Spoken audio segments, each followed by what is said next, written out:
ప్రతి అక్షరం ప్రజల పక్షం.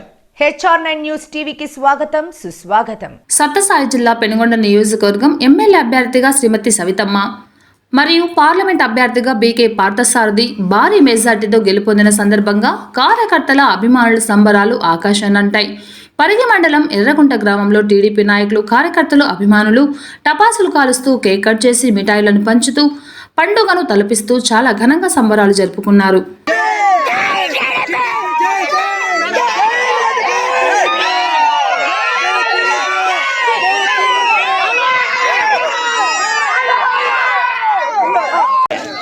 జై తెలుగుదేశం, జై జై తెలుగుదేశం. మాది ఒకటే నినాదంతో నారా చంద్రబాబు గారు ఏం చెప్పాడంటే, కష్ట నష్టాల్లో కార్యకర్తలు కష్టపడితే మనకి ఫలితం ఉంటుందని చెప్పాడు. కానీ మేము ఆ రకంగానే కష్టపడినాం. నాకు ఎడ్యుకేషన్ లేదన్నా కానీ మా పార్థసారథి గారు నాకు గ్రామ పంచాయతీ కష్టపెట్టాడు. కానీ నా ఇంటి ఉండేవాళ్ళు నా కార్యకర్తలు కూడా నాకు అనుకూలంగానే పనిచేశారు. మేమంతా కలిసి పార్టీకి అనుకూలంగా పనిచేశాం. ఆ రోజు రూలింగ్లో ఉన్న గవర్నమెంట్ మా నాయకుని అరెస్ట్ చేసినప్పుడు మేము 53 రోజులు కంటికి నీళ్ళు పెట్టుకొని ఏడ్చినాము, బాధపడినాము, ధర్నాలు చేసాము, అన్నీ చేసిన తగ్గట్టుగా మాకు ఆ ఫలితం ఈ రోజు కనపడింది. ప్రజలు కూడా మాకు వెంటనే ఉండి మాకు అత్యధిక మెజార్టీ కూడా మా పార్టీలో వచ్చినది. మాకు చాలా సంతోషంగా ఉన్నది.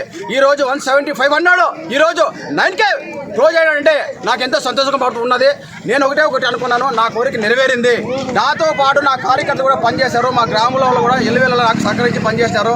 నా ఎన్నుకునే వాళ్ళు, నా కమిటీ వాళ్ళు కాదు, నేను చిన్నగా ఉన్నా, నాకంటే పెద్దవాళ్ళు కూడా నా మాటిని పనిచేశారు. నాకు చాలా సంతోషంగా ఉన్నది. నేను ఒకటి అనుకున్నాను, నాకు చంద్రబాబు నాయుడు ముఖ్యమంత్రిగా అవుతున్నాడు, సంతోషం. ఈ రోజు కేంద్రంలో ఉన్న బీజేపీతో కూడా కింగ్ మేకర్ అయిపోయి కూకున్నాం.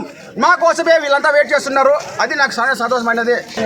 ఎర్రగుంట గ్రామ ప్రజలకు విజ్ఞప్తి, ఈ రోజు 2024లో భారీగా మన చంద్రబాబు నాయుడు కూటమి ద్వారా అత్యధిక మెజార్టీతో గెలుపొందడం చాలా సంతోషకరమైన విషయము. ఇది అందరూ కూడా ప్రతి గ్రామంలో గూండా నాయకులకి తోడు పట్టుకొని ఓట్లు అధికంగా మన చంద్రబాబు నాయుడుకి వేసినారు. కాబట్టి ఈ రోజు ఈ మెజార్టీ రావడం చాలా గమనార్హము. ఇది గూండా యజము చేసిన వాళ్ళకి ఒక గుణపాఠం చెప్పినాం మనం అందరూ. దీనిని ఇదే విధంగా మనం ప్రతి ఒక్కరూ కూడా 5 ఏళ్ళు కానీ 10 ఏళ్ళు కానీ ప్రతి ఒక్కరూ కూడా సామరస్యంగా పనిచేసుకొని ప్రతి ఒక్కరు కూడా మనకి అందుబాటులో తీసుకొని ఈ యొక్క కార్యక్రమాన్ని ప్రతి ఒక్కరు దిగ్విజయం చేసినందుకు అందరికీ నా యొక్క ధన్యవాదాలు. జై తెలుగుదేశం, జై టీడీపీ, జై చంద్రబాబు. నారా చంద్రబాబు నాయుడు గారికి, గౌరవనీయుల పవన్ కళ్యాణ్ గారికి శుభాకాంక్షలు. ఈ విజయం వెనక చంద్రబాబు నాయుడు జైలుకి వెళ్ళడమే కారణం. ప్రజలంతా మారడానికి కారణం ఒక పవన్ కళ్యాణ్. జనాలు కూడా చాలా మార్పులు వచ్చినారు. ఈ విజయం వెనక అతడు జైలుకు పోవడమే మంచిదైంది. ఇతడికి ప్రజలంతా మారడానికి కారణం పవన్ కళ్యాణ్, చంద్రబాబు నాయుడు. ఇంకా ఇలాంటివి ఎన్నో చూడాలని కోరుకుంటూ సెలవు తీసుకుంటున్నాను. 5 ఏళ్ళ మంటే మేము కష్టపడినామంటే ఒక చంద్రబాబు నాయుడు ముఖ్యమంత్రి కావాలని 5 ఏళ్ళ మంటే మేము కష్టపడినాము. కాబట్టి 5 ఏళ్ళు కష్టపడిన కష్టంలో మా చంద్రబాబు నాయుడు ప్రతిఫలం వచ్చింది. అందుకోసం మా ఆంధ్రప్రదేశ్ ప్రజలంతా ఒక చంద్రబాబు నాయుడు ముఖ్యమంత్రి అయితేనే ఈ ఆంధ్రప్రదేశ్ బాగుపడుతుందని అందరూ కోరుకుంటూ మా చంద్రబాబు నాయుడిని కల్పించడం జరిగింది. అందరికీ నమస్కారము.